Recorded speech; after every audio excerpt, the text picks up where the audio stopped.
Ni apa benda pula ni? Contoh Roger Ng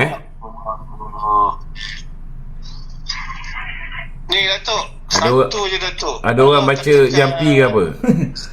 Yang saya nampak lah kesilapan ataupun kelemahan lah. Ni minta maaf Datuk, bukan saya kata ni. Nanti saya tak habis cakap ni. Bagi saya cakap sikit lagi.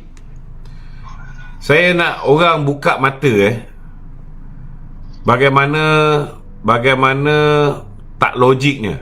Kita kalau nak tangkap kepala penyamun Ya. kita akan tangkap anak buah dia, okey, yang membantu penyamun. Tapi kalau kita tengok bila Roger Ng itu didakwa di mahkamah, yang tolong memberi keterangan kepada DOJ untuk mengenakan Roger Ng ni ialah orang yang lebih rapat dengan Jolo, Tim Lesner. Saya nampak saya tak boleh hadam minta maaf cakap.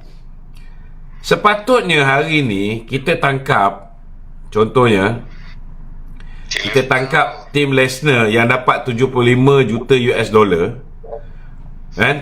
untuk dia tangkap dia ni, dan kita ambil Roger Ng yang hanya dapat 35 juta untuk kenakan Tim Lesner yang dapat lebih ni. Tetapi terbalik, Tim Lesner yang dapat 75 juta ni digunakan jadi saksi pendakwaan untuk kenakan Roger Ng yang 35 juta. Sedangkan dia dapat lebih 2 kali ganda. So sama jugalah, sama jugalah. Sepatutnya nak tangkap Jolo yang dikatakan menerima 1.2 bilion US dollar oleh DOJ.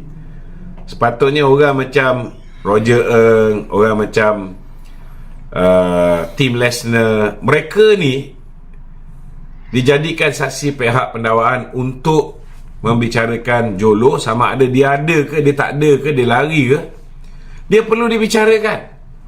Tapi sampai sekarang kita tak dapat buat benda ni. Jadi saya harap pula di bawah pemerintahan kerajaan Datuk Seri Anwar ni, kita dah ada peguam negara yang baru. Saya yakin lambat laun orang macam Roger Ng pun kita boleh ekstradisi balik ke Malaysia, hadapkan dia ke muka pengadilan, biar dia keluarkan semua cerita.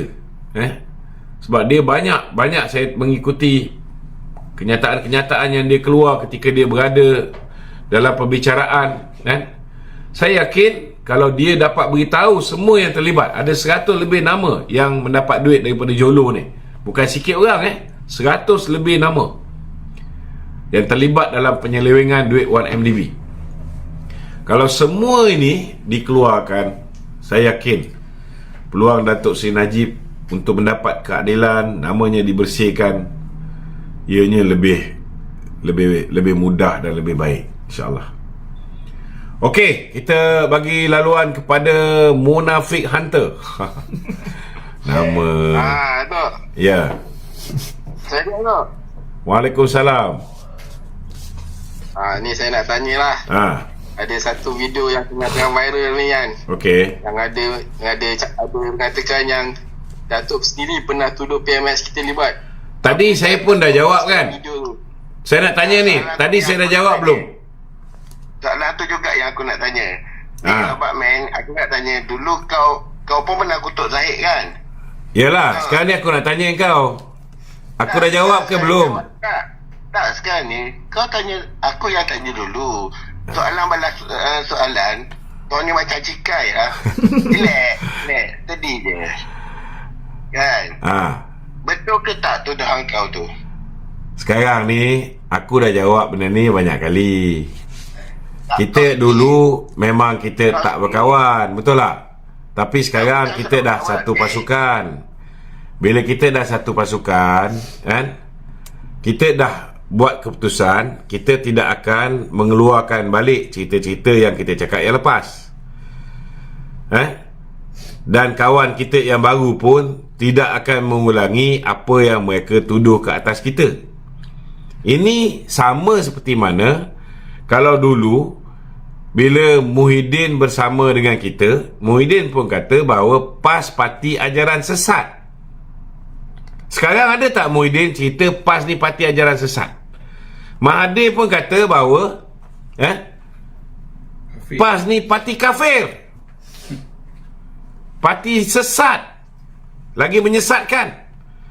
Hari ni PAS pun mengangkat Mahathir ni sebagai penasihat di kesemua 4 buah negeri yang ditadbir oleh PAS. Maknanya dalam erti kata lain, kalau kau boleh terima PAS pun melupakan kesilapan lampau yang dibuat oleh Mahathir, kenyataan lampau yang dibuat oleh Muhyiddin, dan Muhyiddin pun tak mengulangi balik. So kau nak expect kita ni mengeluarkan kata-kata terhadap musuh lama kita yang hari ni sudah menjadi kawan. Logik lah akal sikit, kan? We are not stupid. Okay,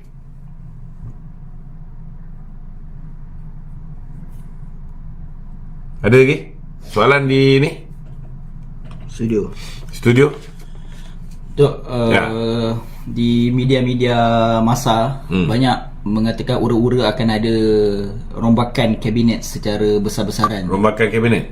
Okey. Tok ada dengar apa-apa ke pasal rombakan ni? Dan apa pandangan Tok tentang rombakan ni? Bagi saya, dalam sesebuah kerajaan, biasanya selepas tempoh 100 hari memang kita akan tengok prestasi sejauh mana sesebuah kerajaan, sesebuah kementerian telah dapat melaksanakan tugas-tugas yang dipertanggungjawab ke atas diri mereka. Ini biasa, ini standard, kan? Cuma zaman Ismail Sabri, dia ada 100 hari, tapi dalam keadaan dia disokong oleh 114 orang. Jadi kalau misalnya ada menteri yang tidak berprestasi dengan baik, boleh tak dia tukar? Kalau dia tukar 2 orang menteri, daripada menteri itu tak jadi menteri, dengan dia pun tak jadi Perdana Menteri. Betul tak? Dia tak boleh tukar. Tetapi Datuk Seri Anwar, dia ada 148 orang ahli parlimen. Seorang ahli parlimen dah lompat, iaitu Syed Saddiq, melompat pergi ke jadi pembangkang, kan? Dia tak mahu lagi berada dalam kerajaan. Jadi sudah ada 147 ni. Kalau dia tukar 2 atau 3 orang menteri yang tidak berprestasi baik, dia gantikan dengan orang lain, kerajaan masih stabil. Kerajaan masih stabil. Ini kena faham lah, kalau orang tak faham. Jadi bagi saya, Perdana Menteri berhak menggunakan prerogatif dia ataupun budi bicara dia. Dia nak tukar orang ni pergi ke kementerian lain, ataupun dia nak gugurkan orang tu, ambil orang yang ada potensi untuk jadi menteri, diangkat jadi menteri walaupun sebelum ni dia bukan menteri, kan? Ataupun kalau dia merasakan bahawa sebelum ni adalah satu kesilapan membentuk kabinet terlalu kecil, kan?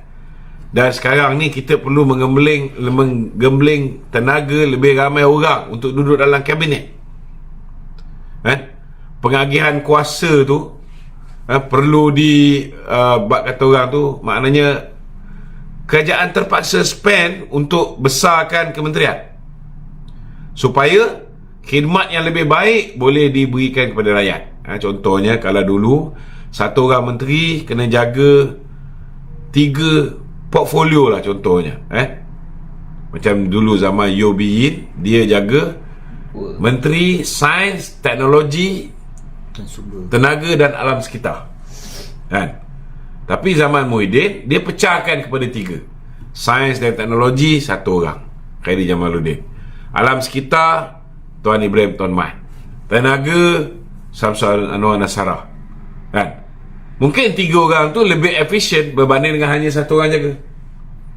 So mungkin benda-benda macam ni Datuk Seri Anwar, selepas penelitian dia lebih kurang 8 hingga 9 bulan, dia merasakan perlu dipecahkan kementerian yang terlalu besar. Jadi tanggungjawab yang terlalu berat di atas bahu seorang menteri ni dapat diringankan sedikit. Itu satu benda yang amalan biasa. Amalan biasa. Okey.